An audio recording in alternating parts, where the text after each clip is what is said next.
What's going on? Oh, nothing much, my man. We are here live with the podcast, and it looks like I'm dying. Like I just went through the circle of death. Oh boy. Oh man, this already in, and we're already dying, man. We're already dying. Well, this is the new version of That Arena Rock Show, the podcast presented by The Buzz. Our friend Josh and Archie are going to be starting to present our podcast. As you can see, all the cool stuff going on around with our logo and the background and all the fancy stuff scrolling around. That is all because of Josh and Archie doing their thing. And so we want to give them a big thank you. Josh joined us on the wrestling, the Rock and Wrestling podcast, our last podcast we did. And we had a lot of fun talking with him. And so we invited him to be a part of the show. And he was able to start using this really cool setup. So we are going to have some fun with a live version of Album-Mania. The last time we did this, it was with AC/DC, Back in Black, and Heaven and Hell, where I think Heaven and Hell won. Am I right, Seebass? That is correct. Heaven and Hell did win. Back in Black was right there. It was maybe by like 2 or 3 tallies, I think. But yeah. Highway to Hell just, it won. But right now we're going to talk about 2 other classic albums. And we know what they are, right? What 2 albums are we talking about? We are talking about Van Halen, 1984. And, of course, the classic of all time, the debut album of Van Halen.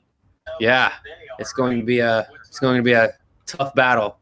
It's the self-titled album, which is their first album, which was an amazing rock album, one of the best in my opinion. And then 1984 was their probably from the Roth era their best-selling album, most commercial, anyways. In a way, yes. It was one of the best commercial successful albums, but it also actually sold about the same as their first album. Did it? Both went certified diamond and all that. But I mean, I can't really speak for myself yet to tell you which album's better, but that will be later. But we'll have a nice little battle to find out which one wins, right? That is right. Now, Josh, you are here to help us talk about this music, right? I am. So you guys are the experts here. I'll throw in my 2 cents. You guys obviously know more about this than me. I know some Van Halen though, but I'm more interested to get I'm here to learn from the experts. Well, that's good. Well, you're going to learn really well from Nikki, of course, because the man plays guitar like a god, even though he'll disagree with that. We also have a few good special guests coming on the show very later, and we're going to introduce them to them very shortly. We should introduce them right now. Well, right now? Well, okay. On right now. Let's do it then. All right then. I'm trying to nice share here, but my phone's being a pain. So, but yeah, we have a few of the guys from the band who are going to join us for this. All the guys in the band are pretty big Van Halen fans. So let's bring them on one at a time. Jack the Ripper. Hello. What's going on, Jack?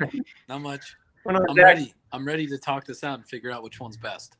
All righty. Well, I'm glad you're ready. Now we got another crazy guy. He's crazy. He's a party animal. He is the singer of the band. His name is TBone. Nikki Starr, would you press that button, please? Boom.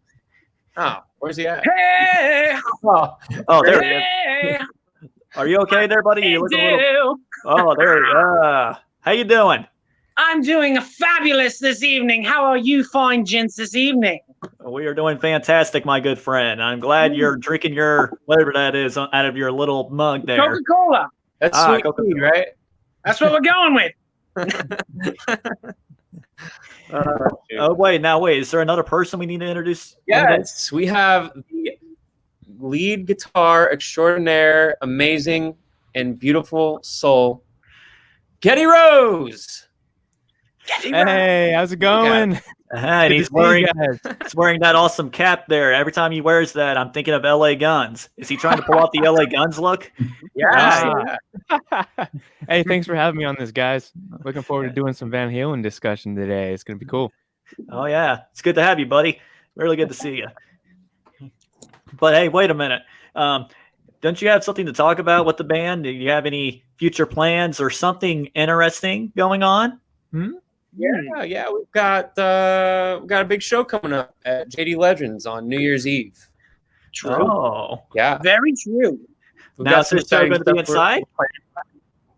It is. It's going to be inside. I think there's like 2 tables left, so if you want one, you might want to jump on it. But Well, I already Yeah. bought tickets, so I'm fine. yeah, we've got a lot of cool stuff planned. We're actually me and I think Tristan are gonna go up a couple days before and set some stuff up to make it a very unique show. We think that they've done a good job with their shows up there, but we're going to try to take it to the next level. So, Absolutely. Very I'm good. excited Very for it. good. It's gonna be fun. Well, so wait, is there anything else we need to talk about before we get on with the crazy contest? I think that's it. Let's roll the tape and let's get on with it. Hit the cue there, my man.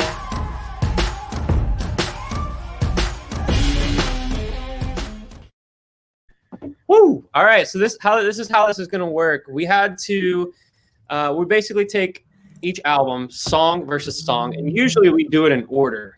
So like track 1 versus track 1, but Van Halen 1 had more songs on it than 1984 did. So we had to figure out a way to make this kind of work.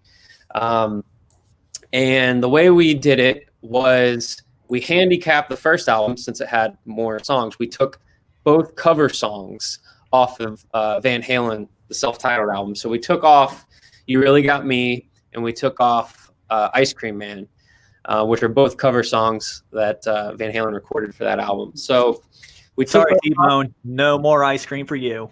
No! I love ice cream. I need it. we took those off, and then I also made the 2 instrumentals go head-to-head because I thought that was more fair than 1984 against Running with the Devil. So the way it's going to start out is we're going to do the instrumental versus the instrumental, and then we're just going to keep going down the list and tally up who, based off of all of our votes, which song, which album is better. At the end, we're going to see which album won. So I like it. and in the meantime, we're going to share with. He's gone. Nikki! Oh, Nikki! He's Oh, dead. I found him. Oh, wait. There he is. So wait, Nikki, what were we going to talk about again? All right, we're just going to jump right into it. The first. Jumping right into it. All right, then. Jumping in. First one will be Eruption versus 1984. Do we need like a drum roll for this? Yeah, you got it. Yeah.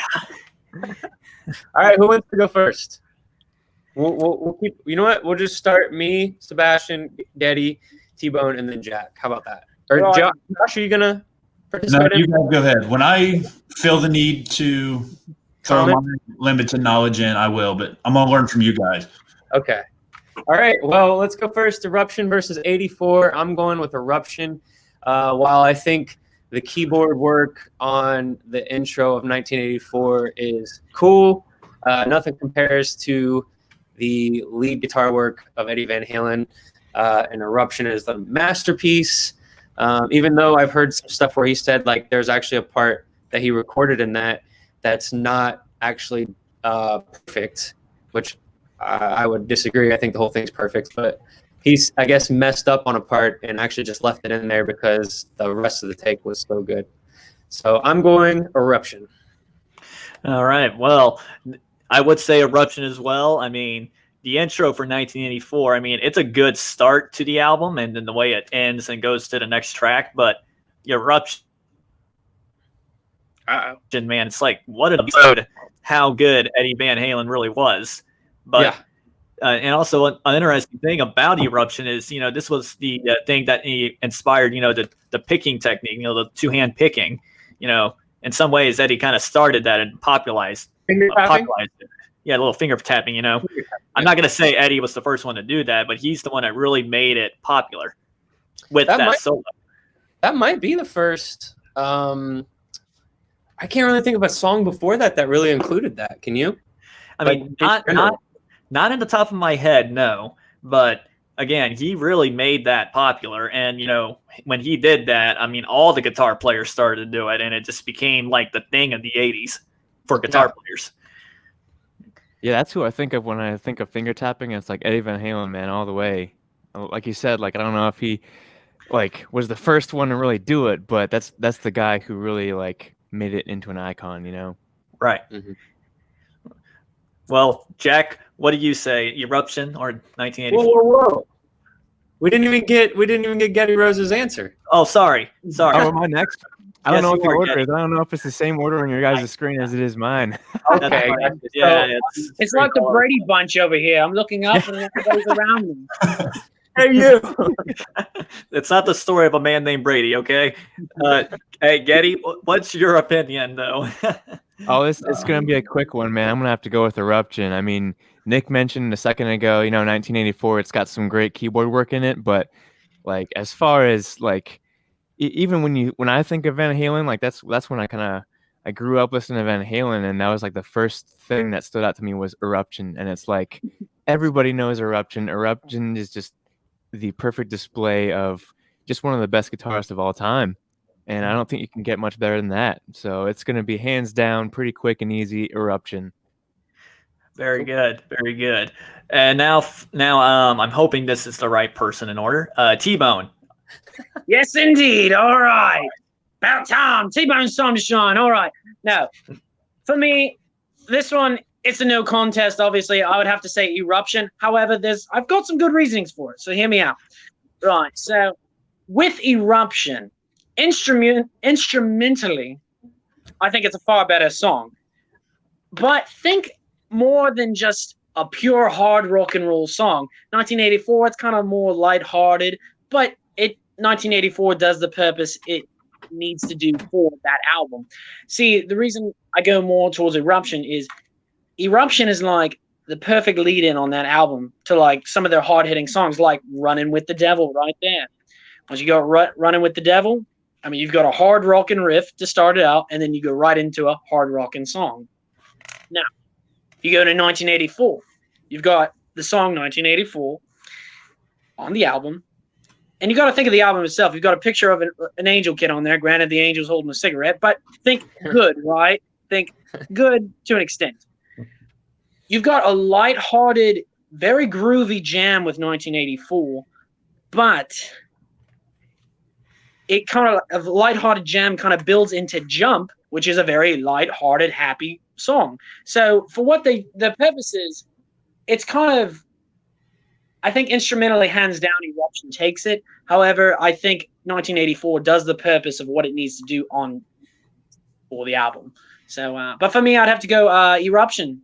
That's pure rock and roll. And when everybody thinks of an instrumental guitar work, some of the best leads ever, people try to compare oh, can he play Eruption? And if a man can play Eruption, I mean, dear Lord, I think he can play anything. Right, he can just about play anything. That's my 2 cents. Well, good 2 cents, my friend. Now, the amazing Jack the Ripper, the bassist, finally. How about you? Look at him. He's got a cute little red thing on. No, he's so adorable. Yeah, I have my red thing. Can you see my red thing? Yeah. What is that? It's just a piece of tinsel. Merry Christmas. That I've just put on my neck. Just, Christmas season. Christmas. So I think that they're both strong tracks, but one way to judge, at least that I judge music, is if when you hear it, you want to go learn it on your instrument. And I think you will forever hear Eruption played in Guitar Center by people like picking up a guitar and like playing it to different levels, not to put anyone down, but like you'll hear it at every single skill level. You'll hear like people messing around with it. And I think that that's a sign that of a really good composition, because it makes people who don't play guitar want to play that piece of music, you know? And while 1984 is a good track, I don't hear that being played in the keyboard section really, or even like transposed to guitar. So I'm definitely going Eruption. That's a good point. I think Eruption might be the most famous instrumental like ever. I mean, there's Moby Dick, but classical music. Well, yeah, classical music. But Eruption I'm sorry. in the rock world. No, I meant Moby Dick by Led Zeppelin. But I knew what you took me back. Yeah, I know what you're talking about too.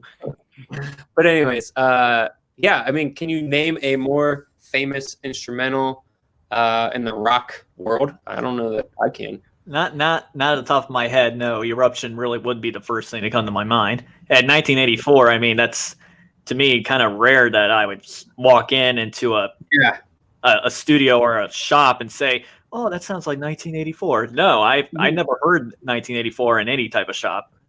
Right. All right. Well, cool. We got 5 out of 5 on for Van Halen self-titled in that round. Yeah. Wow. Yeah. Man, I jam. should have seen that coming. I feel like this next one's going to not be a clean sweep, though. I don't think it's going to be easy. I don't think it's Josh, There's some why tough do you ones. think? Why do you think that? These are two of my favorite Van Halen songs. So, like, I wouldn't know which one I would pick. So, Running with the Devil versus Jump. Ooh. Running with the Devil was the first Van Halen song I ever heard.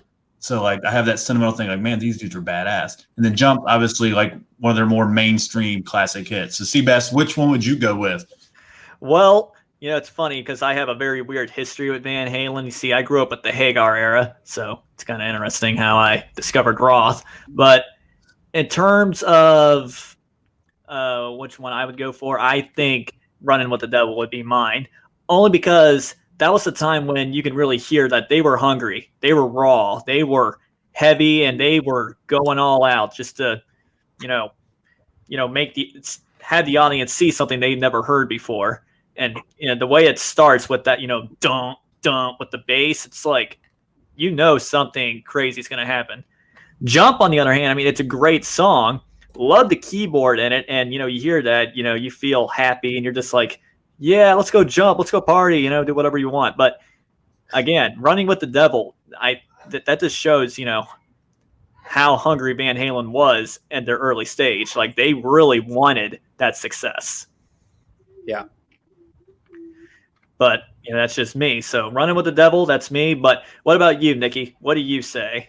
This was my one that I circled all my answers, and this was the one I did not have circled because to me it is the toughest one between these two. Jump, obviously a killer mainstream anthem. It did a lot of good things for the band.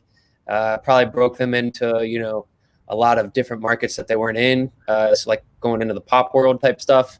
But I'm such a big fan of the first album, and Running with the Devil was probably one of the first songs I heard by Van Halen. And so I think I'm going to have to go with Running with the Devil.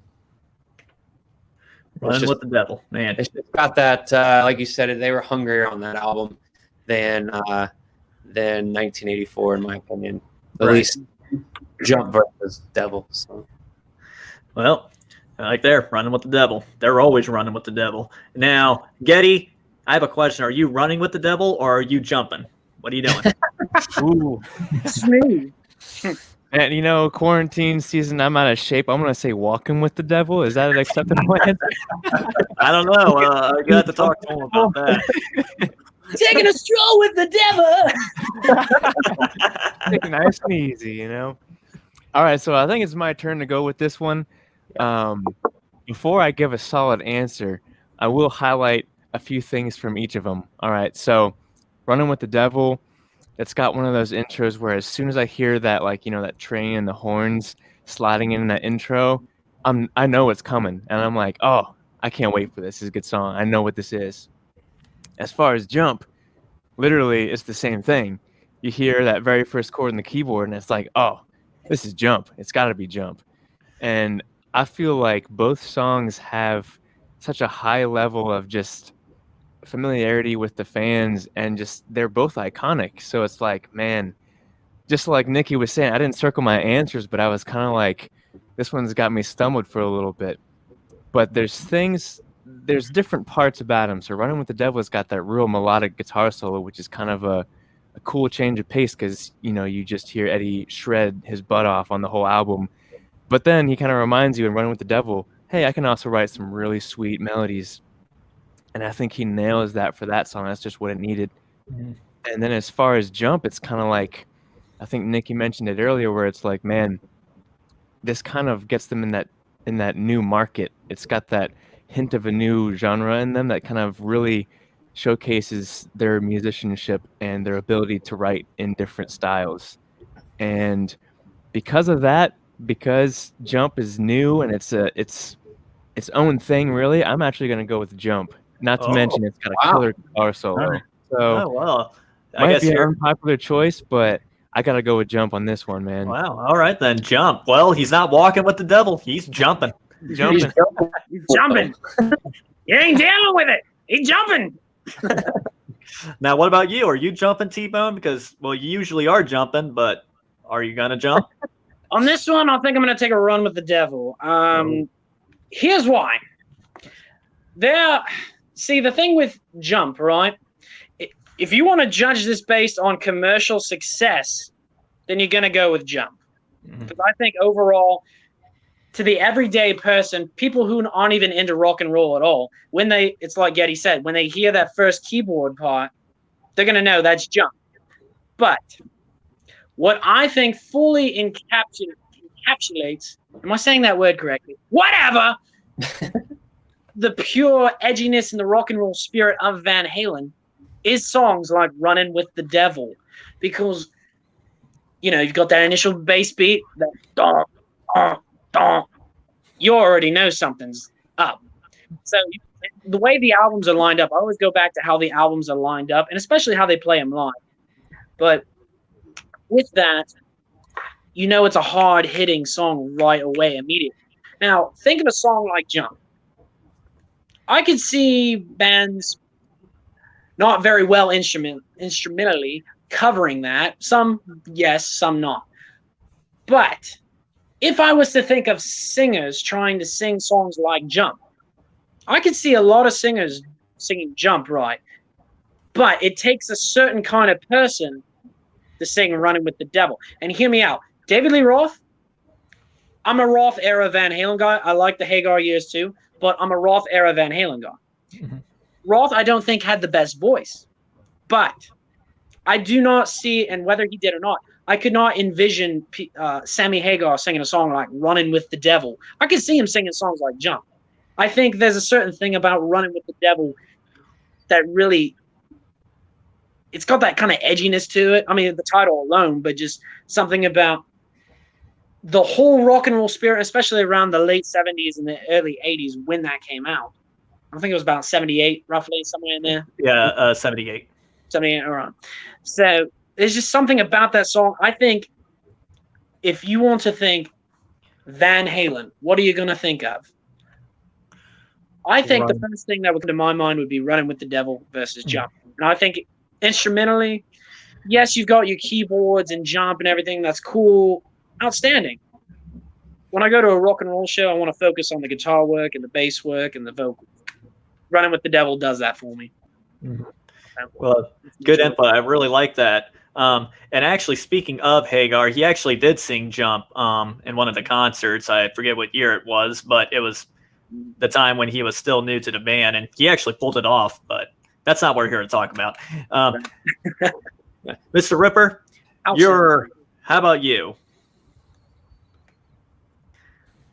This is tough because honestly, like they're both very strong tracks, and I think that they're both very emblematic of where the group was at the time in their style. There's a definite transition between Van Halen 1 and where they were when Sammy joined the band, and I think that Jump kind of sits maybe in between those two, if a bit closer to like the Hagar era Van Halen. But and this shouldn't count, but I'm gonna count it. When I was really young, the first Van Halen music video I ever saw was for Jump. So cool. I have to give it to that. That's what I like about these battles is I think we all come from different backgrounds. We might have been raised on, us. I think maybe our parents raised us on certain things, but I know like my dad, for instance, is a big Roth fan, and he's probably going to lean more towards Van Halen 1 versus 84. So that's probably what influenced me. So it's kind of cool to hear all of your guys' opinions on like where you guys are coming from on that. Like I see in the comments, we have a couple of people that are kind of commenting, and Archie says, as a hockey fan, Jump is definitely the winner here. Hearing this at a game has earned its anthem status. Absolutely. It's definitely an anthem, definitely a great song. Again, I think it was a hard, these two were hard specifically to pick between. Scott, it says, running with the devil blows Jump away. Yeah, I agree. Same Kyle says, running with the devil annoys me, so I'm going with Jump. But I'm in the minority on this one for sure. Joe Parr. Yeah, Joe Parr says Jump is Eddie's first song, which shows his keyboard talent. Yeah, it is. It does. Running with the devil, average Van Halen, but Jump put Van Halen into the pop rock and brought Van Halen into rock history. Yeah, I absolutely agree. So yeah, it's just kind of cool to see people's different opinions. That's what's kind of cool about rock and roll is you can have different opinions, and you can still agree on that both of them are good, but one of them you like better. Mm-hmm. Yeah. It's that one genre. Like, just my observation. Like, I have a little sister. She's big into pop. Then I have friends that are into rap. Like, when they argue about different songs they like of the same artist, it's like they'll fight to the blood. But with rock and roll, it's like, dude, they're all fine. We just like them for different reasons. It's like very more mellow. Like, if I go to like a pop concert, which I haven't, but if I would, my sister's went. She's like, oh yeah, they're like throwing stuff at each other. It's like, and I go to one of your shows, it's like everybody's chill. It's like, yeah, the song's great. I like this AC/DC song a little bit better, but I understand why. So it's a lot more chill. Yeah. That's what I like about this Album-Mania. It's my first time seeing it, but 2 songs in, I think this is like the Super Bowl of these albums, though. Yeah, matchup. Right here. Whoa! 1984 is going for a touchdown. Oh no! Oh, interception! Yeah, I'm just kidding. But yeah, I definitely agree with that. Jump. It's a good song, and also I was going to mention that David Lee Roth. I know he was a very an amazing frontman from the other 6 albums that we saw, but for some reason when we saw 1984, I really started to see how good of a performer he was. Like, he started doing the splits, jumping around, just doing something I never saw in a frontman before. And I think 1984's era really showed that. So I got to give props to that one. But now we're going on with the next tracks, which I believe is Panama, right, from 1984. Ain't Talking About Love versus Panama. Panama, mainstream hit. Like, it's one of the first ones I heard. Everybody makes fun of me for being mainstream. That's all I ever know. Then I listen to the rest of the album later. But that's okay. That's okay. No, nothing wrong with that. I think that mainstream music is what gets you into stuff, and then you can dig in deeper. Yeah, you're into it. Like, albums that just came out the last 2 weeks that I've like, as a mainstream, it's okay, but like I want to hear the rest. Typically, when I buy an album, I typically like all the songs that aren't mainstream more than the mainstream. It just doesn't get the love it should because it's not on the radio every 45 minutes. Yeah, right. But yeah, these two this is tough. Another tough battle on these. Ain't Talking About Love versus Panama. I love both songs. And if I had to pick one or the other, I'm going with Panama. It's just a fun, high energy song. Ain't Talking About Love is equally as good of a song, but I can't pick both, so I'm going with Panama. Mm-hmm. It's kind of hard for me to pick two, and to be honest with you, Nikki, I'm glad you kind of picked Panama because I was afraid I was going to be the only one. I had to go with Panama too. I mean, Both songs have great guitar riffs, really good riffs. You can't take anything away from me talking about Love to Panama. But when I hear Panama, I just want to get up, jump around, run outside, and just yell Panama. Even though I don't know if I should, because people might have misunderstood that. But it's again, Panama is such an iconic classic song. Like, you just had to hear that on the radio and turn it up and just start speeding in your car before you realize you get a ticket. But yeah, that's me. Panama is my song. Mr. Rose. And fun mention, we've played both of these songs live in our show. So. You have, yes. You guys pull both of these songs off really well. I think you guys do Panama just a little bit better, but you guys do a good job at Van Halen songs. So we got that cute guy doing the splits on Panama. So, oh really? Well, tell him good luck.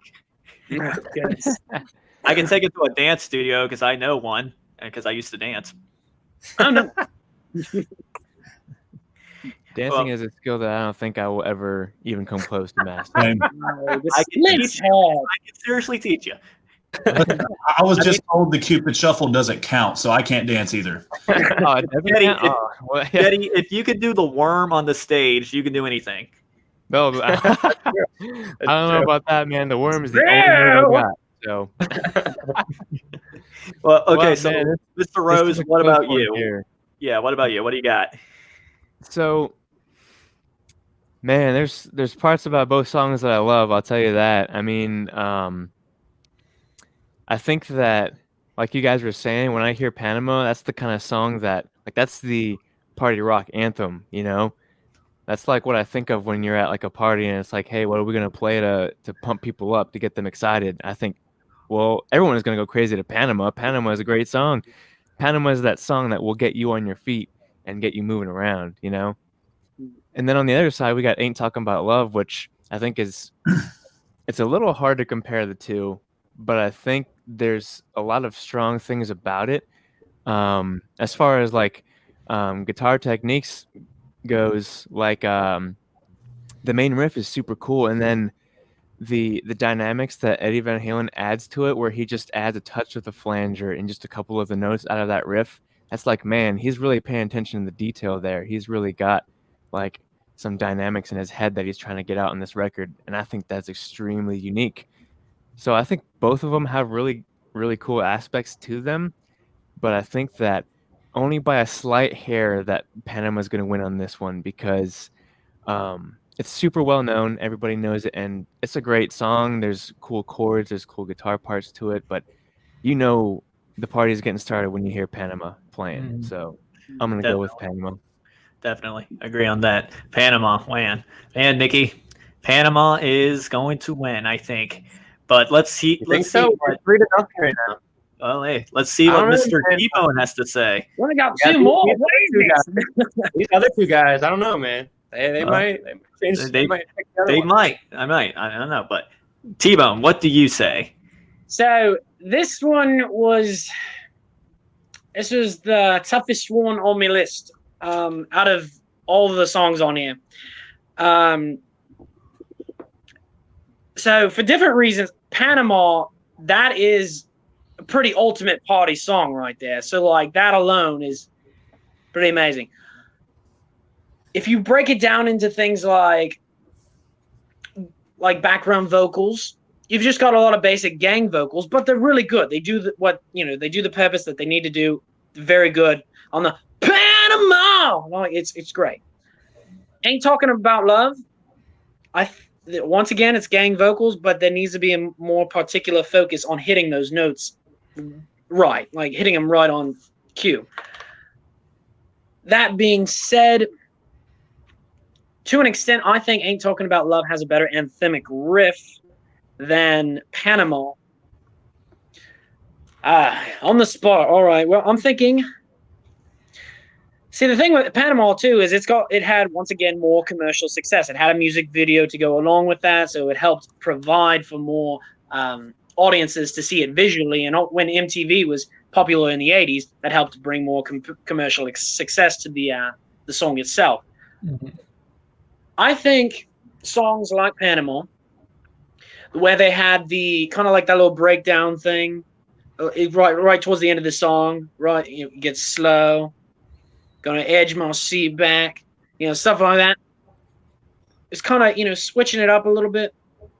Had a little bit of that and Ain't Talking About Love, but I think for me, this is almost sacrilegious to say for me because I'm such a big fan of Van Halen 1, but I'm going to go with Panama over Ain't Talking About Love. Oh, wow. Panama. Oh, man. Just because, and also I want to add a little note to it. Performing them live, I absolutely love them both live, but Panama does it a little bit more for me live just because I get to do my jump in it that I like to do. So that's a little bit. I'm a little bit biased on that note. So you're doing the splits, right? I mean, I can try. I might be hitting those notes a little bit higher, but who knows? Find out. I dare you. Oh, man. All right, Mr. Ripper, what do you got? Ain't Talking About Love or Panama? It's a good question. I mean, they're both really strong, but this one wasn't that hard for me, to be honest. I do enjoy Panama a lot, but the background vocals in Ain't Talking About Love just they just hook you in, Mm-hmm. And the solo that he does. Yeah. Oh, okay. Panama has a lot of great guitar work as well. And like the bridge in Panama, when there's that long chromatic thing, and then they break, like that's pretty fun. But I watched a few live shows where they would close with Ain't Talking About Love, and it was like electric. It was awesome. So I'm going to go Ain't Talking About Love. Ain't Talking About Love. Look at that. Wow. Well, it does get some love right there. Yeah. Good to know. Yeah, these two tracks are amazing though. They're both iconic. Like I said, both great riffs. The backing vocals and Ain't Talking About Love, like Jack said, are just amazing. And I can't take anything away from that. But Panama, man, it's what a party song. You got to get up and party. Absolutely. Speaking of, so we'll continue the party. Number 4. Okay, this one was easy for me. Top Jimmy's an okay song. I'm the One is a badass song. So I'm going with I'm the One. And why is that? It just has so much more energy. It's got those I'm the one you love. It's just so much catchier. Top Jimmy is a good song, but it's not as memorable to me. Good point. Well, this is actually kind of tough for me because I actually do like Top Jimmy. Do you? Yeah, I actually do. I'm not gonna lie, and I do love the I'm the One the song. I don't know. I was about to sing the entire song thanks to you, but it's got the breakdown too, right? The yeah. I will have to say it. I'm the One. It's good. It's heavy. And I love the ending of that. The ba ba da shuniwa makes me want to go to some fancy restaurant and have a mustache on and just start dancing in front of the customers like ba ba da shuniwa ba ba da shuniwa ba ba. So you're going with I'm the One? I'm the One. I got to go with it. All right. Yeah, I'm kind of so I might be an odd one on this one. I mean, I know what I'm going to pick, but I did like Top Jimmy quite a bit. Top Jimmy was back when I was in high school, actually, before as I was running up, like warming up for I used to run cross country and track. Before every single race, it was my tradition that I would listen to Top Jimmy because really? Top Jimmy had the perfect pace for running for some reason, and it just pumped me up because it's got such good energy, and the guitar parts are actually incredible in that song. There's a lot going on, and I could never actually figure out what was going on, but I enjoy listening to it a lot. And on the flip side, I'm the One. The guitar work in that one I feel like is just a few levels higher even so. And I was watching the video by I think it was Phil X. He's Bon Jovi's current guitarist. Mm-hmm. And he was saying he's seen people cover everything from Van Halen. He's seen people cover Panama, Eruption, all that stuff, and they can nail those guitar parts. But what he has never seen is somebody nail the guitar parts and the groove of I'm the One. And I think there's something to that because it definitely sounds like it's very hard, and listening to it more, it's like that is incredibly difficult to play at that speed with that much swing and hit all the notes that Eddie Van Halen hits on that one. So I'm going to easily go with I'm the One for this. Oh, okay, cool. I'm the one. He's the one. TBone. Is he the one? I'm the one you love. Come on, baby, now show you love. Hey! Yeah! Hands down, I'm the one. Not even a question. Okay. Hear me out, right? Hear you That out. song. Right from the very get-go of the song, it immediately has your heart pumping like, Lord have mercy, this song's gonna be a hard rocker tonight. No, Lord have mercy. That song from the very get-go, hard rocking, that's a jam right there.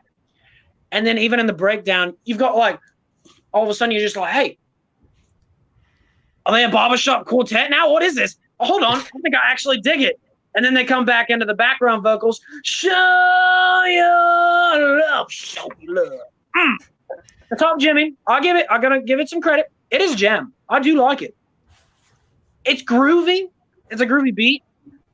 I mean, just comparing it to I'm the One alone, I mean, you hear those primal screams of David Lee Roth as well. Not only the guitar work in this by Eddie, it's just all around. That's the one. I'm the one. That's the one. That's the one right there. That's the one for me. He's the one. All right, Jack, what do you got? This one wasn't that hard for me. While I do enjoy Top Jimmy, it's definitely I'm the one. Dang. I think that listening to it and really thinking about it as like a piece of composition, it's kind of risky to put a doo-wop break in the middle of a song, but because they're so good at writing songs and because they're so good at singing, it really works. You know, that's like not something that it's not like, okay, it's not something I know to be like a cliche of the genre. It's like, oh, in 80s metal, they always do a doo-wop vocal harmony breakdown after the guitar solo. You know, it feels like adventurous and risky, but it really pays off because even now, however many years later, that still feels hyper original, and the riff is amazing. The riff is absurd. Yeah. Absurd. Absurd. Hey, you're making fun of me accent there. Watch it. I'll see you. Jump through that screen on you. So that round swept with Van Halen's self-titled first album. That's right. Oh man. Well, what's next? Jamie's Crying versus Drop Dead Legs. This is actually tougher than the last one for me. Drop Dead Legs, killer groove, killer song. Jamie's Crying was probably one of the first Van Halen songs that I heard. Again, always stuck in my head. And I think it's in Detroit Rock City, if I'm not mistaken. Yeah, I forget what scene, but it was in there, I believe. I can't think of the scene. I think it was as well. I remember that scene. It was the scene where the guy steps up to his mom, gets back the drumsticks, and he walks away like a boss, and the song comes on. Yeah. Good movie. Yeah, absolutely. I'm going Jamie's Crying. Jamie's crying. Jamie's not crying right now since you picked her. Well, I'm sorry, but I'm going to make Jamie cry right now, but I got to go with Drop Dead Legs. Oh, wow. Yeah. Like you said before, it had a very groovy tune to it. Love the lyrics, and I don't know. I think for some reason I kind of have a soft spot for this song. David Lee Roth had some really good killer vocals in this, actually. That's just me. But let me talk. Geddy, what do you say? You know, I'm actually gonna swing on Drop Dead Legs for this one too. And oh man, Jamie's really crying now. Well, yeah, a little comparison between the two. So I mean, Jamie's Crying was actually one of the earlier Van Halen songs that I ever heard growing up. Right. So that one always, like, I hear it start and I know it's Jamie's Crying, you know. And Drop Dead Legs I didn't really hear until I can't remember how old I was, but it actually didn't ring that much of a bell to me at first, and then I started listening to it more, and I'm like, man, this is a pretty solid song. It's got some really good guitar parts. It's got a cool jam at the end. It's in drop D, which, I mean, at least at that time, it was kind of a little bit of a new idea. I mean, I know people were doing it. I know Led Zeppelin had some stuff in drop D. There was some Black Sabbath stuff too. But that song being in drop D kind of adds a different dynamic to it and gives it that real like punchy low end sound. And riffs in drop D just sound cool. And I don't know, it's a swinging song. So Drop Dead Legs, man. Oh man, like I said before, Jamie's crying tonight. Sorry, Jamie. T-Bone. Well, Jamie's been in love before, and she knows what love is for, but she needs a little bit more. Then Drop Dead Legs. Let me tell you, all right. Jamie's crying. It's one of the first Van Halen songs I ever heard, but Jamie's crying. Okay. So to think this through, right, I'm going to think very, very, what's the word I'm looking for? Intrinsically. Maybe that's not the word. We're going to go with it. All right. Drop Dead Legs. That is a jam, right? From the very start, you got David Lee Roth going, Drop Dead Legs. I mean, he's hitting the vocals pretty good there. I mean, I'm not going to lie. It's a jam. That is a groovy song. And initially, when I hear the guitar work, I'm thinking, I'm on a beach right now. I don't know why. Maybe it's because I saw a music video where there was a beach. I don't know. It was some fan-made thing. Anyways. Or maybe you saw legs, and you see legs a lot at the beach. Maybe I saw some Drop Dead Legs at the beach. It's very possible. But anyways, going back to Jamie, right? Jamie's crying. That when they put together that album, a lot of hard rock albums, they've got to be successful to an extent. You've got to have a lot of hard rock and jams, but you've got to have at least one really good ballad, especially in the late 70s, early 80s, well, pretty much the entirety of the 80s. You've got to have a really good ballad. Jamie's Crying was their ballad, talking about a girl who's been in love before, but she didn't want to just settle for a one-night stand with a guy.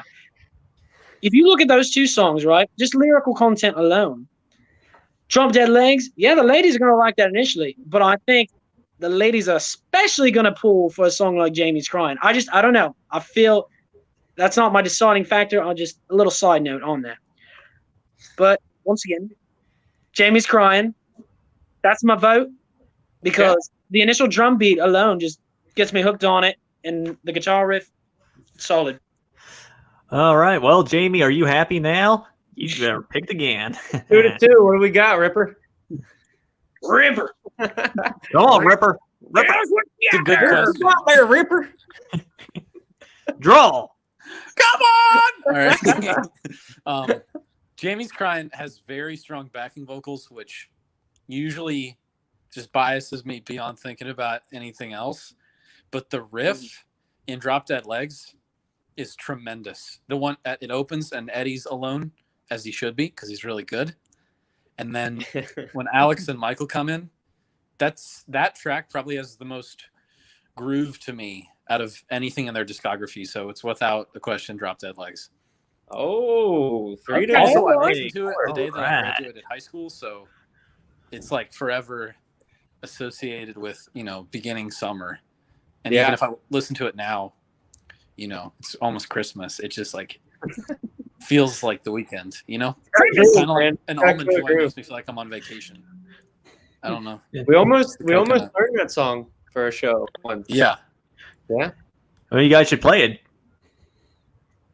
Who knows? We may. You're thinking about it. Look at that. Well, what's next, Josh? What we got? All right, so Jamie's still crying, but one way that you can make her stop is by checking out our people over at manscaped.com. So Manscaped partnered with us over here at The Buzz. Times are tough with shipping and all that kind of stuff right now. So Jamie also won't cry because you'll get 20% off your order and free shipping using the promo code BUZZ2020. It's at the bottom of the screen. Check out this promo from our buddies over at Manscaped. And Jack.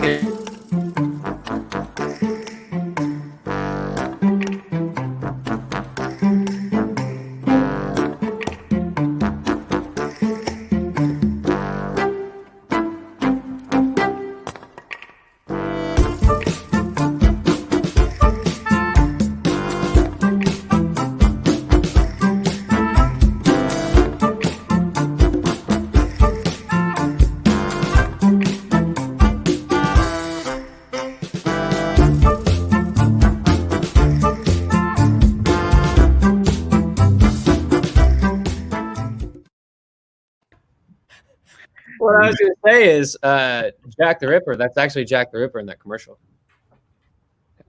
Oh, Yeah. very nice. Damn. Well, look at that, Jack. You are in a Was that commercial. you? Congratulations. Your All balls right. What you gonna do? What are you gonna do now? I like that commercial. It was pretty funny. It's Hey, I cute. want to Very have good. Jack autograph my razor then. Well, so Jack, now that you are in a commercial, what are you gonna do now? Dun, dun, dun. I'll play my bass. He's gonna go play his Good answer. bass. Oh yeah, good bass. Okay. All right, number 6. Atomic Punk versus Hot for the Teacher. Yeah. Very, very tough one. Atomic Punk is a killer tune. Oh man. It's probably one of their more punkier songs on that album, right? Oh yeah. Um, Oh yeah. Definitely. I love it, but I do love Hot for Teacher. I think it's a killer song. And that's where my vote's going, is Hot for Teacher. It's just a super catchy song, amazing drum intro, best drum intro in any song ever, in my opinion. And then you got Eddie doing the finger tapping stuff, and classic David Lee Roth. Killer video, a song that I hope we eventually do live one day. So I'm going Hot for Teacher. Good choice. Good choice. Atomic Punk, great song. Love it. It is one of their punkier songs when I first heard, but Hot for Teacher was actually my first Van Halen song from the Roth era. Because like I said, I grew up with Hagar first, so getting introduced to the Roth era was kind of interesting for me. But I got to go for Hot for Teacher because, one, the music video is hilarious. I mean, the kid, oh, Waldo, sweet, sweet Waldo. That's when I said, get away from me. But the song is, it has that very fast rhythm, with the, like you said before, with the finger picking. I mean, that's when I really got to see what Eddie Van Halen was made of. Like, when I first heard the Hagar stuff with the keyboards, I'm like, okay, cool, yeah, good keyboards. He's a cool guitar player, I guess. But when I heard this, I'm like, oh, so he can do that. Okay, then. Along with Eruption, another prerequisite to be the lead guitar player in that arena rock show is you have to know how to play Hot for Teacher. And Geddy Rose passed. So good job, Geddy. Good job. Good job. Well, Go get it! Well, I guess, like I said, Hot for Teacher, that's my vote. Atomic Punk, it's great, but let's see what Geddy has to say since he knows how to play Hot for Teacher. I just got one thing to say. Teacher, I brought my pencil. I'm gonna go with Hot for Teacher for sure on this one. Atomic Punk, it's a cool song, but Hot for Teacher has just got so much behind it it's amazing. The drums are amazing, the vocals and the background vocals are amazing, and the guitar intro is extremely iconic. That's another one of those, like Jack mentioned earlier, you walk in Guitar Center, there's a high chance you're going to hear somebody trying to play Hot for Teacher's intro on guitar, Mm-hmm. And I think that's a big sign when you hear that happening. And also the solo for that. I mean, I know the intro guitar lead is probably more popular than its solo, but the solo is incredible. It's some outside of the box thinking from Eddie Van Halen, and I think it's extremely good. So it's going to be an easy one for me. That's Hot for Teacher. Hot for Teacher. Oh yeah. All right. Well, Mr. TBone, it's up to you. What do you got? It's up to me. Little old me. All right. Well, let me tell you something. I got it bad, got it bad, got it bad. I'm Hot for Teacher. At least I was hoping, for a hot teacher. All these years, I always wanted a really attractive teacher because of this song. But Well, I've had an attractive teacher. It was in middle school, but I don't want to talk about it. I might have had one in middle school. Maybe. Anyways, getting back to topic here. Back to the topic. Hot for Teacher. That actually... So most of the first Van Halen songs I ever heard were from Van Halen 1, but I think actually Hot for Teacher might have been the first Van Halen song I ever heard. Might have been. Mm-hmm. Was that a Rhyme with the Devil? One of the two. Anyways, Hot for Teacher. I mean, the initial drum beats, oh my goodness, it's got the heart pumping. It reminds you of something like when they're doing Everybody Wants Some with the drum beats at the beginning. whatnot, women and children first. But with that, when that guitar kicks in, you're just like, Lord have mercy, how could somebody ever play like that? It just makes you really question things. But it's phenomenal. The music video, too. I mean, that, once again, MTV era, commercial success with a music video. And it was an amazing video. Probably my favorite of that video is probably. I liked it better in Panama. I did like it better in Jump. I would say Hot for Teacher would be the best video. I mean, if I had a physical education teacher that looked like that, I mean, of course that's going to be my favorite video, you know? You know what I'm still curious about one of the characters in that video? Mm-hmm. Is we still don't know what happened to Watto. We don't. That's true. It literally says no one what became of Watto. So we need to find that out. When we're going to that concert, you got to find out what happened to Watto. Where's Watto? What to do, Watto? Where you at? I would say Hot for Teacher definitely for me. And I like the little dance moves they do in the, when they're doing the "I got it bad, gonna bad," where he does his little, and he gets up and he's like, all the belly movements, you know what I'm saying? That stuff. Well, it's funny. David Lee Roth's like getting into it, and the other guys are kind of like, yeah, I got it. I think we got it. That music video really showcases a lot more of David Lee Roth's showmanship. I mean, if fans haven't been to their concerts and they watch that video, they get a little bit of a taste of what he does, you know? Right. Yeah. But see, that's what I said. In 1984, I actually got to see what kind of front man David Lee Roth really was. I mean, the man is just phenomenal when he came to doing crazy performances on the stage. But Mr. Ripper, what's your 2 cents on this? Where Eruption sits as like song to judge guitar players by, whenever any of my drummers or whenever any of my like drummer friends say that they have a double bass pedal, Painkiller by Judas Priest, and then the beginning of Hot for Teacher Painkiller come up as like, yeah, well, can you do that? Are you able to do that? And there's definitely something to be said for having a number one song or moving a lot of units, like as far as like sales. But I feel like if a song can transcend that and live as a benchmark, it's done something very special, you know? Mm-hmm. So I'm going to go with Hot for Teacher.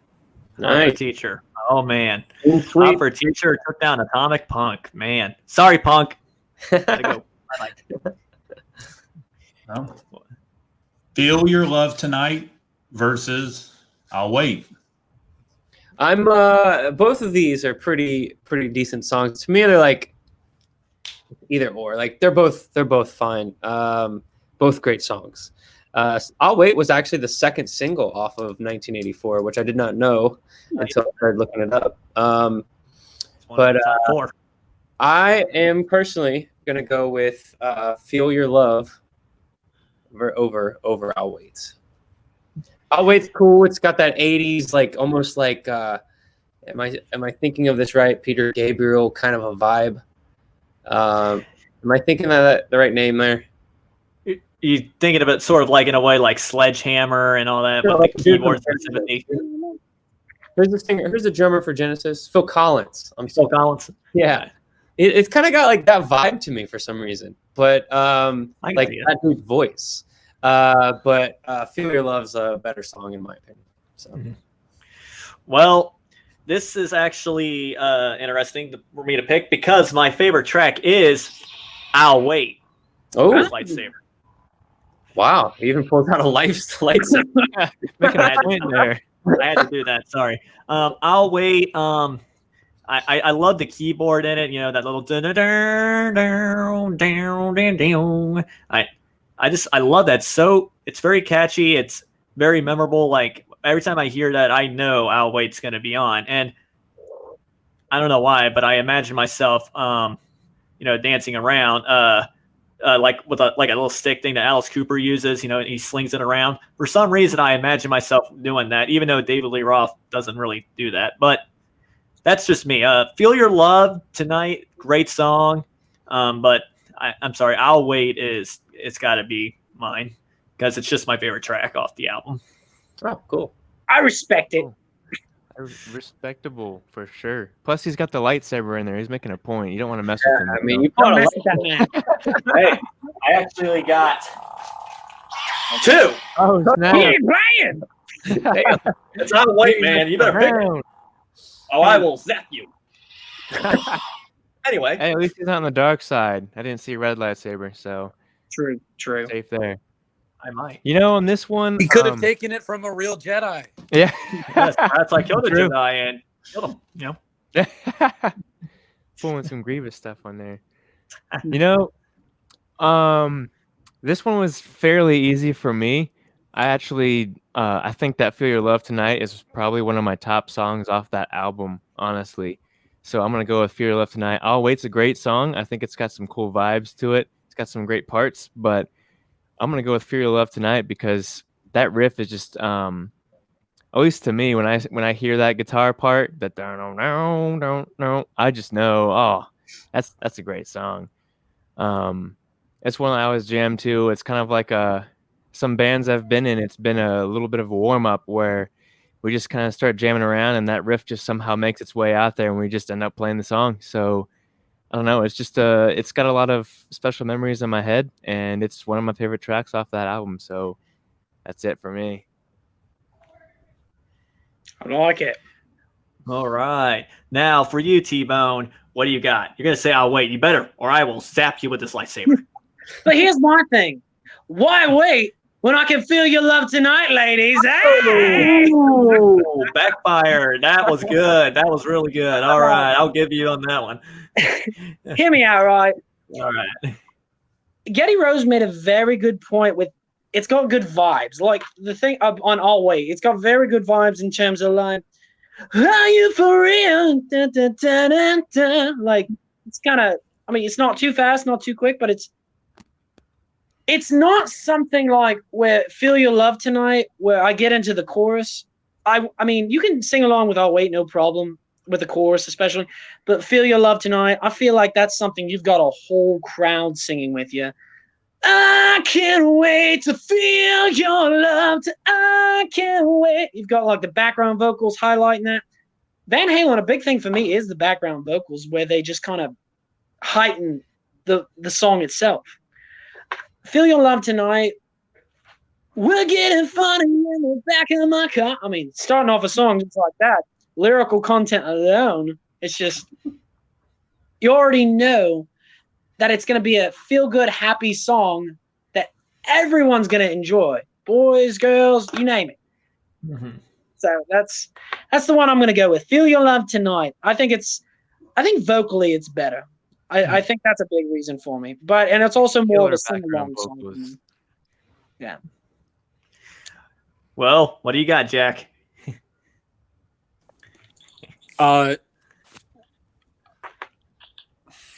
It's difficult, but I'm definitely, I don't know. It's okay, Jack. Just let it out, man. Just let it out. I'm just going to start crying. I'm probably going to have to go with Feel Your Love Tonight. But something interesting about I'll Wait, that's the only song on 1984 where they included a guest songwriter. They actually had Oh, yeah, they did that. Yeah. Michael McDonald, who was with Steely Dan, Doobie Brothers, Kenny Loggins, and Toto. Like, That's right. I totally forgot about that. Yeah, like awesome, great musician. But that one felt like there was an extra did. flavor in the soup. You know, it didn't feel like pure Van Halen. Like Not that that's normal necessarily Van Halen song. a bad thing. You know what I mean? Yeah. Right. But if we're going what feels good, I got to go with Feel Your Love Tonight. Man, nobody can't wait to feel their love tonight. I guess I'll just wait. Well, you know? we're I not don't mind. patient people. I've been single for wait. years. I've been single for years, so I can continue to wait. Well, Feel Your Love Tonight. Then after you're done, you become a little dreamer, which is going against Girl Gone Bad. Girl Gone Bad versus Little Dreamer. Oh, man. Both are not my favorite Van Halen songs. But if I'm going to pick one over the other, I'm going with Little Dreamer. Probably just because I know it better. Towards the end of '84, like those last two songs aren't really. Those are songs that I probably just skip. Where like I listened to the whole self-titled album. So yeah, I'm gonna go with Little Dreamer. I may have to agree with you on this one too. Little Dreamer for me, I had to pick. Girls Gone Bad is a cool song, I guess, but I think Little Dreamer is just a tad bit better. They're not really my favorite tracks either from the album, but I think Little Dreamer is definitely a big hit for me. So Little Dreamer. Yeah, I'm kind of with you guys on this one, where both these tracks were not really on my radar too much. I mean, they're pretty good songs, honestly, but kind of like similar to what Nikki was saying. Like when I listen to Van Halen 1, I just listen to it straight through. I know where I'm at. I know what I'm going to hear next, and I never think of skipping Little Dreamer. It's a good song, and I actually like it. So I'm going to go with Little Dreamer. And that's saying a lot, because there's not many bands where I'm content with just listening to an album straight through. It takes a lot for a band to do something like that, you know? And I think that these last few songs of the album for Van Halen 1, those, like, even though they're not talked about much, they're not played as much, they really tie the album together. I mean, as a whole, you know? And I think it really completes it. So, like, you can't do without them. And Right. I think there's a lot to be said about that. So, yeah, kind of like what Joe is saying here, and this is just my opinion. And then I'm sorry if you can go after I'm done. But Little Dreamer is like, it actually has meat to it, where Girl Gone Bad almost seems like a filler. And I feel like there's a lot of filler on '84, and on the self-titled album there is no filler songs. Mm-hmm. Well, also, by the way, I mean, the band that I can listen to throughout every single every track on the album is Motley Crue. Even their bad stuff, I can listen to that. Probably because I'm just a hardcore fan, but that's just me. But yeah. TBone, what do you say? So in going back and giving Girl Gone Bad, another listen through, because it's been a while since I had Girl Gone Bad. Out of all these songs, that was the one I was trying my best to remember. Because with the thing with kind of how Nikki was saying was 1984, there are a lot of songs that I feel that are kind of fillers that, well, on Van Halen 1, I'm not going to skip a single song. 84, I may kind of skip around, just get to what I want, and then hop on over to another Van Halen album. Just me personally. And coming to think of it, I feel like I wrote a song at some point called Good Girl Gone Bad, and then now I'm realizing, like, Van Halen already beat me to it. So. Thanks, guys. Appreciate it. Can I get credit for it? Do I? Can I get credit for it? You could say that to him. Right. I wrote it. No. No, but for me, out of hearing these two songs, if I was hearing either one live, I feel like Girl Gone Bad would be better live, but as a song in general, I think Little Dreamer is better. I would go with Little Dreamer. Vocally, I don't know. It's just something groovy about it. And when the background vocals come in with the, like kind of like fading in the background a little bit, it's really neat. And just, some of the lyrics when it comes in are like, and then they went and voted you least likely to succeed. I mean, that's David Lee Roth vibes right there. Just kind of like doing his own little shtick to it, if you will. Little Dreamer, I don't know, even just how like the song ends, like Little Dreamer, oh yeah, it fades out perfectly well. Girl Gone Bad, I just kind of look at that as one of those songs where, yeah, it's a good jam, it rocks, but it doesn't do anything special for me. Little Dreamer doesn't do a whole lot more special for me, but it does a little bit more Girl Gone Bad. And I do love both the songs, Van Halen, especially since Van Halen is my favorite band. So but Little Dreamer takes it for me. I think instrumentally and vocally, I think it's a better song. So Little Dreamer. And Mr. Ripper, what do you have? What do you have to say about these two songs? Van Halen 1, like Nick was saying, is not an album where I really skip anything. And up until that point on the album, not every song is explicitly happy, like Feel Your Love Tonight, but it's upbeat, and if nothing else, it's like positive. So Little Dreamer it's one track where I feel like they're exploring maybe sadness, and it's not like you can't really dance to it. It's like too slow to dance to, so you kind of just have to like listen to it and nod your head at the most. I think that David Lee Roth does a really good job of creating characters with his vocals, whether it's like the person in this or Jamie, and Jamie's crying, or like this teacher in Hot for Teacher. I think with like the 3 minutes to 5 minutes that they have in the song, he does a really good job of creating characters that feel real. And I just don't feel that on Girl Gone Bad. So I'm going to go with Little Dreamer. Okay.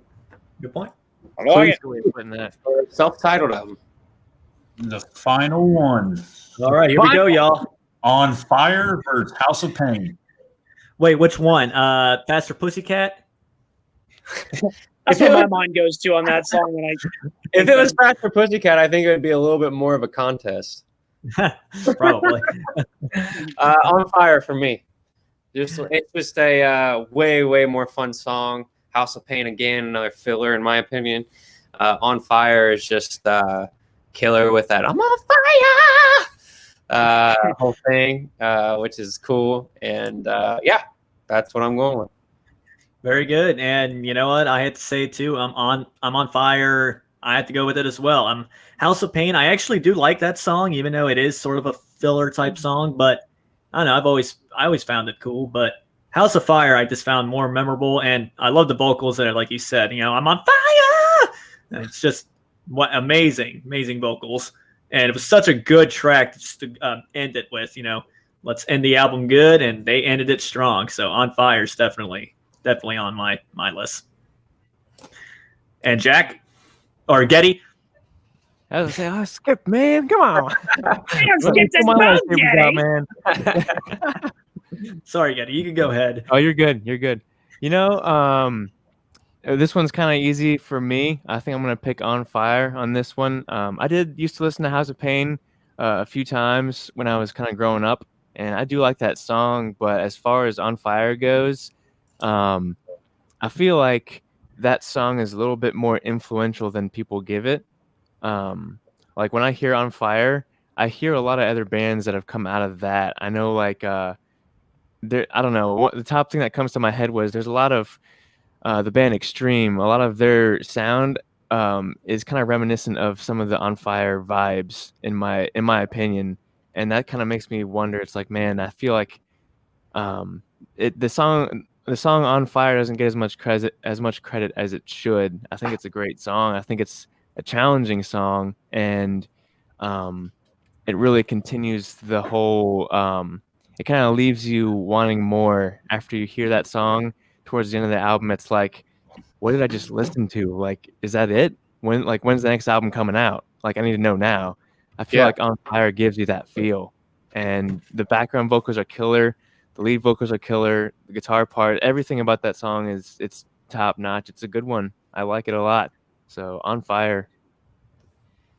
Definitely On Fire. Yep. I'm feeling on fire right now since I was cold the entire time. But TBone, what do you got? So, as a vocalist, I'm going to be pretty biased on this one.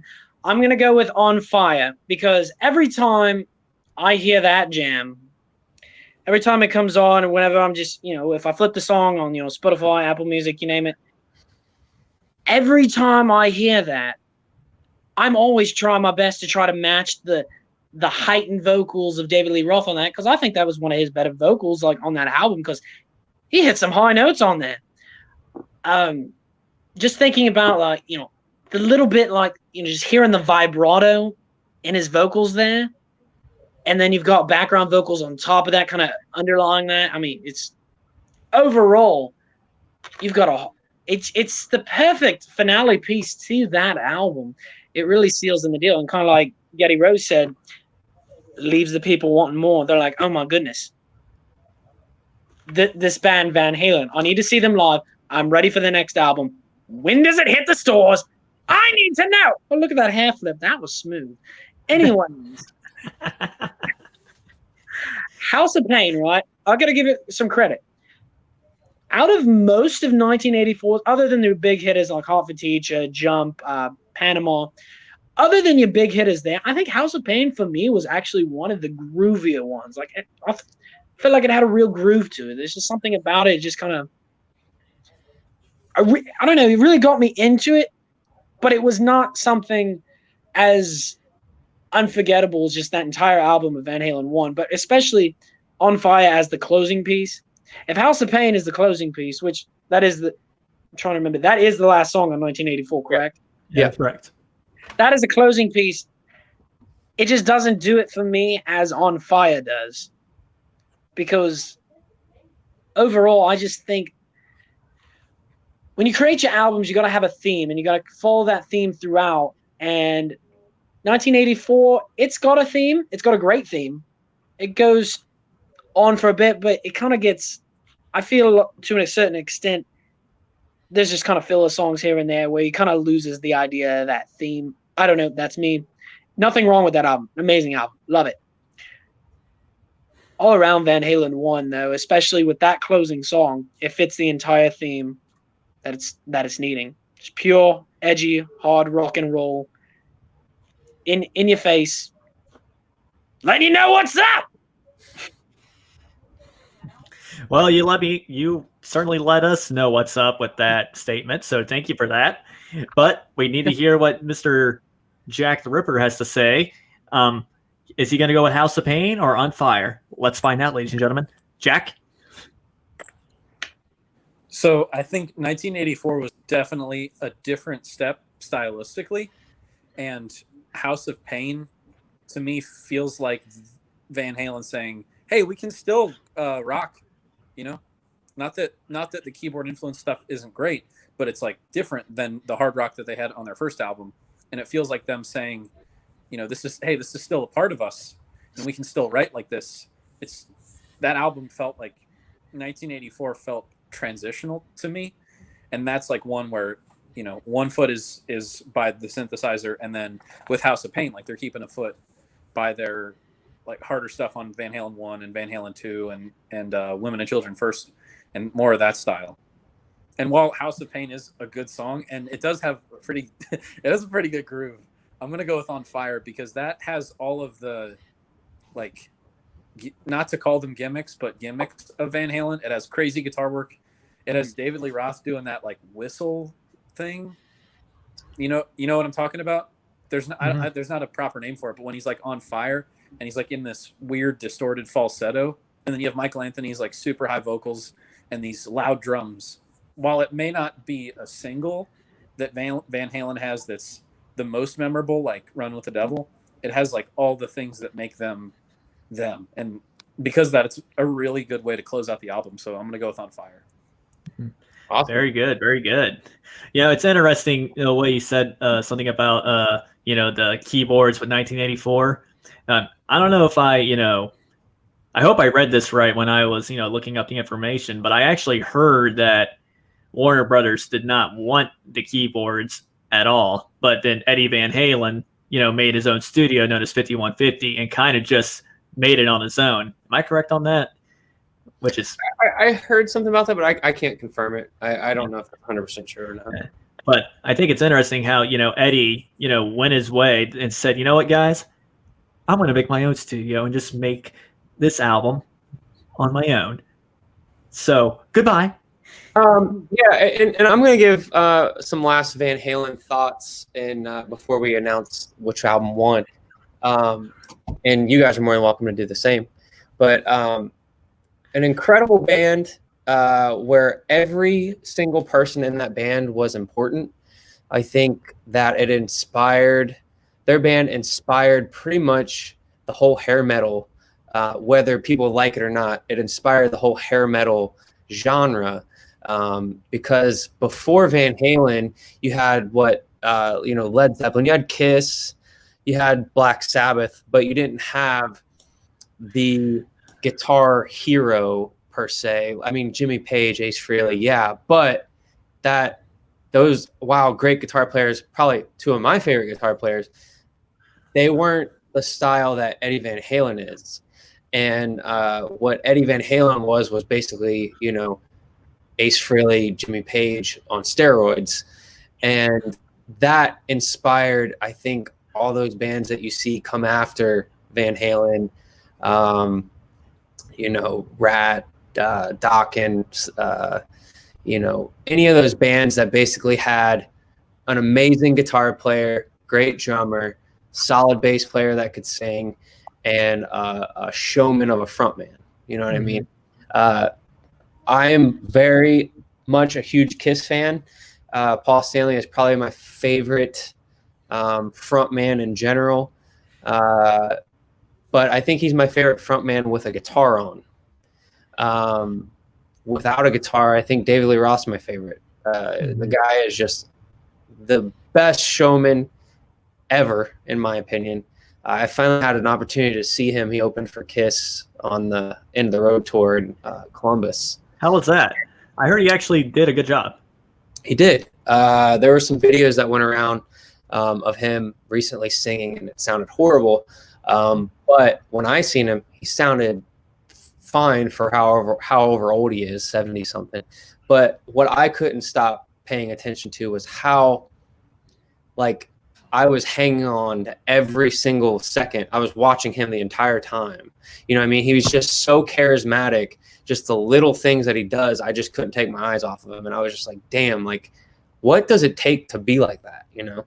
And I'll tell you what it takes. Go to a yoga class and work out and, you know, get flexible. The guy just has charisma, you know, out his butt, you know? So, right. But they're just an incredible band. And if I'm being honest, when I would bring up my favorite guitar players, Eddie Van Halen probably was in my top 10, but he wasn't in my top 5. And I do this with like every person that dies. Like, I appreciate them way more after they're dead, and I hate that. But after he died, I started watching a lot of videos on him, and he just seemed like the most incredible person, like, let alone an amazing guitar player, just like an incredible person that I don't think we knew a whole lot about, because he didn't really care about, you know, always being in the press. He just wanted to be a regular dude. And, you know, I don't know if you've seen that recent footage of him going over to Jason Becker's house, the guy with ALS. Dude, I mean, it'll make you cry the way that he treats that guy. And so I think Eddie Van Halen is probably now in my top 5 of guitar players, just because I have now gone back and listened and gone like, holy crap, like, he's amazing. And B, he might be one of my favorite people now. And it's a shame that I didn't appreciate that while he was alive. I had the opportunity to go see them live, and I passed on it, and now I'm kind of kicking myself for that. So great guy. And Van Halen 1 is probably it's like that, and Highway to Hell and Revenge are my, you know, they're right there in albums. So Van Halen 1 is definitely one of my favorite albums, definitely my top 5. It's like a tie for number 1. So yeah, just wanted to share some things, my thoughts on Van Halen. And like I said, if any of you have any, feel free to share. I definitely appreciate you sharing that, because honestly, Nikki, you saying, you know, when he died, you know, you started to appreciate him more. You know, that kind of happened, the same thing with me. I mean, I've always loved Eddie. You know, he always was one of my top favorite guitar players. But, you know, there was a time when I kind of stopped talking about him. I was moving on. But, you know, when he died, I just went back, started, you know, just appreciating what he did in the guitar world. And I sat there like, why am I appreciating him more now when I should have appreciated him more from that time?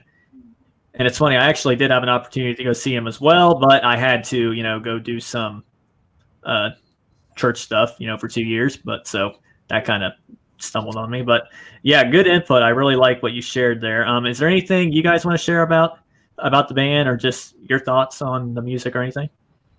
I mean, coming from the lead guitarist, I guess you could probably assume that I would talk about Eddie Van Halen at least a little bit. I mean, so for me, at least growing up, that was like there were two people that got me into guitar, right? There was, I mean, two of the stars. One of them was Slash, and the other one was Eddie Van Halen. And I remember there's pictures of me in like sixth, seventh, eighth grade when I first started picking up the guitar. There's pictures of me with a top hat on. You know, it's a real janky looking one, but I got a top hat on. I'm taking pictures of myself because I wanted to look cool. I wanted to be able to play like those guys. But I remember like I don't know if every guitarist is like this, at least in this era. But like when I was learning how to play, it's like all I want to do is just play Van Halen. Like I want the Van Halen sound. I want to play like him. I want to wear suspenders and stuff, like the overalls like him and all that. And I mean, I think he was extraordinary guitar player. And I never really took guitar lessons. I took it for maybe like a month, and my teacher was telling me, he's like, you know, people always think he's known for his tapping, he's known for just playing fast, but even more than that, like the licks that he would play, he's got this outside of the box thinking where a lot of people that at least don't play guitar might not understand. But you know, when you play a lick, you play 4 bars of a lick, and then you play the next lick for 4 bars or whatever it is, one bar, whatever time you're playing. But Eddie Van Halen had this thing where he'd play a lick for like half a bar and then skip to another lick, and he's in the middle of a lick, and it's like, what are you doing? And why does it sound good? You know? Yeah. And it's incredible. It's incredible to hear him play. And like Nikki was saying a second ago, like finding out now how great of a guy he was just makes me just that much more appreciative of just the legacy he's left behind. So, to go along with that, Eddie Van Halen, yes, he's a god at the guitar, but even more so that band, to have a band with every single person being as important as they are. Everybody knows who Eddie Van Halen is. Everybody knows who Alex Van Halen is. Everybody knows David Lee Roth. And I would say Michael Anthony is one of the most popular bass players out there too. So it's like having that many talented guys that are that inspirational and that can blend that well. It's something you're not going to see for probably a long time. So I know we compared 2 albums today, but honestly, we could probably compare them all and still have a hard time. They make some great music, and it's cool having the opportunity to go through it like this. So it will go for many years. We'll still be sitting here talking, and then we'll sit there and realize, shouldn't we be doing a concert by now? No, not at all. Yeah. Well, is there anything else, guys? Any good input or any thoughts? I think there's only, for me personally, I think there's only 2 bands that I can look at that, well, I looked at their entire lineup and I said, that is about the most perfect and best lineup you could ever get in a rock and roll band. And for me, those 2 bands, and which happen to be my 2 favorite bands, is Van Halen. You've got Michael Anthony, incredible background vocals. Eddie Van Halen, arguably the best guitarist to ever live. I personally think so. David Lee Roth, I think the best frontman. I mean, me personally, I mean, I know this is like, some people probably, bring out the torches out on me for this, but in terms of on-stage charismatic ability, I have him as number 1 as the best frontman. Vocals, that's another thing we can talk about. I still think he had decent vocals. I mean, I would put, and people are going to call me crazy for this, I put him up above people like Freddie Mercury. I really do. Yes, Freddie had amazing vocals. Yes. But there's something about members like Eddie, like David, and then you've got Alex Van Halen on the drums. Phenomenal drummer. I mean, to be doing what they're doing on, like, songs like Heart for Teacher, I mean, Lord have mercy. How does people do that? But getting a little sidetracked. The other band I think of Led Zeppelin, right?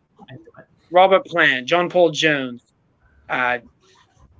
Jason Bourne, or John Bourne. Sorry, Jason's his son. And Jason was there too. Jason was there. Yeah, he played a little bit. And then Jimmy Page. Yep. Jimmy Page, I think I always had him and Eddie as my top 2 guitarists, and then Hendrix right there as well.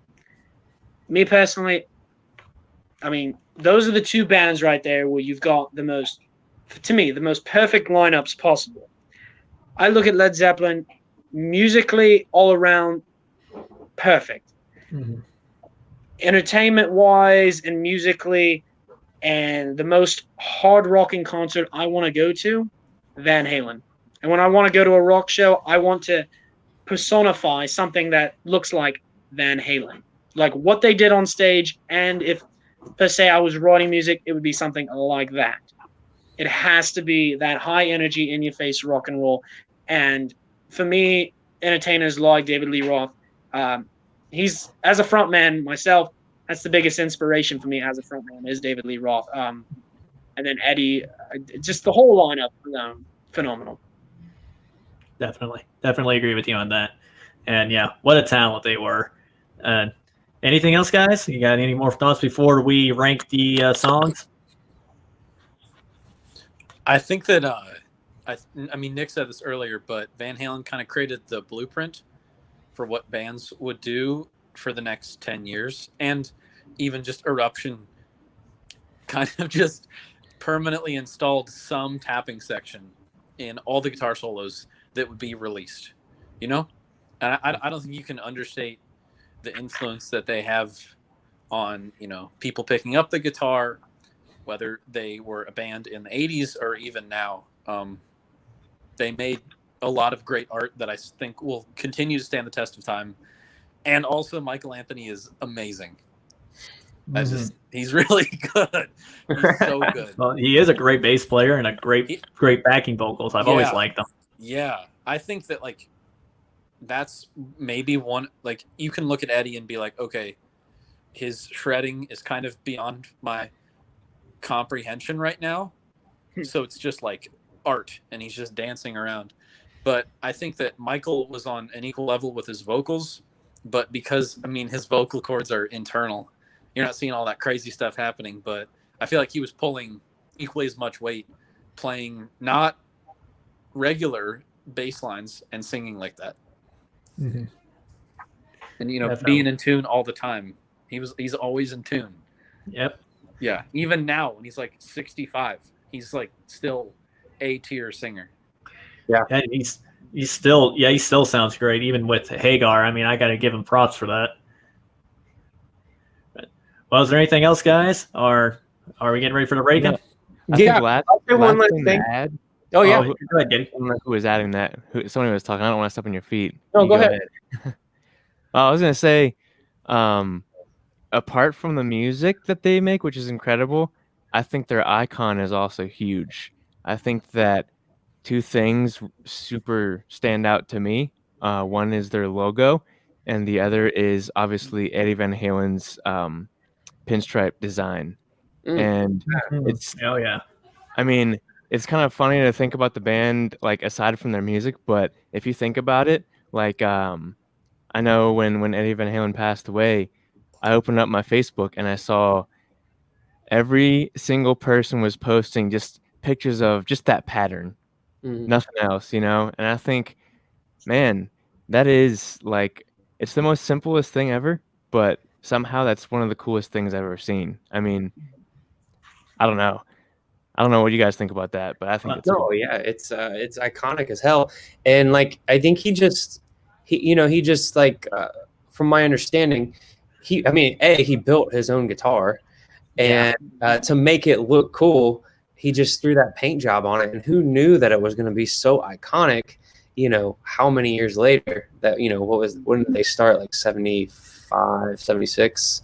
Somewhere there. You know, 45, almost 50 years later, that logo, that design is insanely popular. And it was just meant to be a cool design on his guitar, which is amazing. Second thing, I think David Lee Roth, while he gets a lot of flack for not being the greatest singer. No, he's not technically the greatest singer. Maybe was Sammy Hagar a better singer? Yeah, probably. But the style that David Lee Roth brought and all the recordings that they got of him, well, I don't know how long it took. Maybe it took them hours and hours and hours in the studio. I don't know. But from my understanding, there wasn't auto-tune back then, and they got pretty amazing performances on record. You can't argue with his performances on the record. So David Lee Roth is, like I said, might not be technically the best singer, but he was a good singer, at least back then. Now he might not be, but anyways. Careful now. All right. Geddy Rose, drum roll, please. All right. 30-15. Van Halen 1 beats 1984 in the album. Yeah. Again, probably my favorite Van Halen album. One of my favorite albums, period. So it's good to know that there are other people that are with me on that. I would say, from the Roth era, for me, the first album is definitely my favorite. It always has been. I mean, first hearing that, I could just tell how heavy they were and how hungry they were, as I've always stated. But yeah, 1984. I mean, hey, I think put up a pretty decent fight, and it's a good album on its own. But yeah, Van Halen 1, man, I got to go for it. Cool. Well, this has been fun. We'll have to do it again. We'll have to pick another couple albums. Anyone that's watching, if you have any ideas on like what the next one of these could be, leave it in the comments, and maybe we'll do it next time. But I want to thank everybody for joining this discussion, and thank you for everyone for listening. And Josh, is there anything else we need to hit before we take off? Before we get that, just the pleasure was mine being on with you guys. As I've had Nikki, TBone, and Seebass on various podcasts I'm on before. Huge fan of you guys. I will be there on New Year's Eve. Cool. I've got my family coming to see you guys for the first time live, which I've been trying to get them for, every time you came to JD Legends, I've came and seen you guys. So very excited for that. Learned a lot from you guys tonight. Happy to have you associated with us over here at the Buzz. We're all big fans. When hopefully this pandemic goes, when you guys start traveling, you're going to get more of, we're scattered all over the United States and in Canada. So definitely check you guys out. Just appreciate you guys having me, and good show. Learned a lot. Yeah. Awesome. Thank you. you. Josh, I really appreciate you helping us out as well. With everything that you and your podcast friends have been doing and everything. So I'd like to give a little shout out to you, and also to your friend Archie for doing such a good job with the intros and the production, man. Very great. I really enjoy what you did, and I have a lot of respect for you. So thank you, Archie. And by the way, yeah, Archie came up with all those videos, like the ads and stuff like that. But Josh was the guy controlling all that. So you might have thought he might have been sitting there not doing a whole lot. Well, he was actually doing everything. So yeah, he was. Big thank you to you guys, and thank you to my bandmates for coming on and sharing your thoughts. And we'll have to do this again. Definitely. Well, everybody, I wish you all safe. Merry Christmas. I hope you guys get a lot of presents, and don't party too hard on that day because you have a show coming up and everything. So please be safe. Merry Christmas, and take care, and keep on rocking. Yeah. Merry Christmas, everyone. Merry Christmas. See you New Year. Merry Christmas. Yeah.